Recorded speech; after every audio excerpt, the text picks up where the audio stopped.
Unité 1, Médias à la une. Page 17, la presse va mal. 17h19, on dit que la presse écrite va mal. Bonsoir Dominique Volton. Bonsoir. Directeur de recherche au CNRS, spécialiste de la communication. La presse écrite est-elle morte face aux nouveaux médias informatiques ou télévisuels? Oh non, vous savez, on dit ça régulièrement à l'arrivée de chaque nouvelle technologie. Et on suppose que la radio devait tuer la presse écrite, la télévision devait tuer la presse écrite. Aujourd'hui, c'est Internet qui doit tuer la presse écrite, la radio, la télévision. Non, simplement, il y aura un rééquilibrage, c'est évident.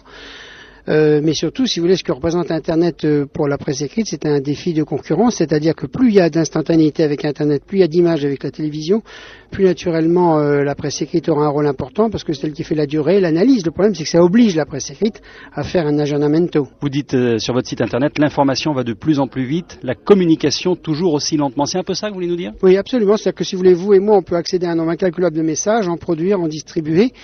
Mais ça, c'est que l'information, le problème principal, c'est la communication, c'est-à-dire non pas le message, mais la réception du message, la manière dont les individus, les sociétés, les cultures s'approprient ou refusent ou négocient les messages. Donc plus on a des techniques performantes, plus on peut produire vite un grand nombre d'informations, plus la question principale qui se pose, c'est à quelles conditions les informations sont-elles acceptées ou pas. Et ce qui est intéressant pour la presse, c'est que de toute façon, elle a des informations à dire, mais elle ne peut pas nier le fait que l'abondance d'informations pose un problème gigantesque de conditions de la réception et donc de négociation. C'est donc l'une des pistes que vous proposeriez pour les états généraux de la presse qui ont été lancés ce matin, apporter de la réflexion. La gratuité, c'est la mort de la presse écrite, a dit Nicolas Sarkozy. C'est votre avis aussi?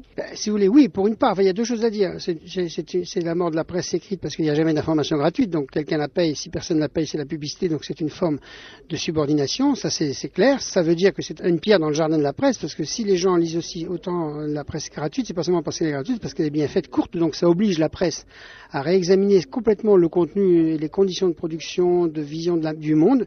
Mais la troisième chose qu'il faut dire sur la presse écrite, c'est que c'est vrai que c'est une perversion. Mais en même temps, si ça permet à des milliers de jeunes d'accéder à l'écriture et à la lecture en lisant les gratuits, je peux dire que c'est déjà un pied à l'étrier. Donc j'ai envie de dire oui, c'est une perversion économique, oui, ça n'a pas de sens. En même temps, c'est un effet de critique à entendre.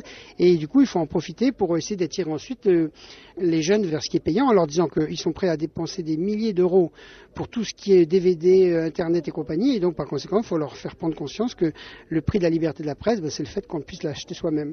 Est-ce qu'on peut conclure en disant qu'un journal n'est pas un produit comme un autre, comme l'a dit ce matin le chef de l'État? Ah mais un journal, vous savez, il n'y a pas que le chef de l'État qui dit ça. Quand même, tout le monde dit la même chose depuis 2 siècles et demi. C'est-à-dire que l'information, la culture et la communication, c'est leur paradoxe. Ce sont à la fois des industries, c'est à la fois de la marchandise et c'est aussi des valeurs. Et des valeurs indispensables à la démocratie, à l'émancipation individuelle. Donc il faut trouver un équilibre qu'on peut tout à fait trouver entre technique, économie et politique. Et donc c'est la dimension politique qui est de loin la plus importante. Il n'y a pas de démocratie sans information libre et contradictoire.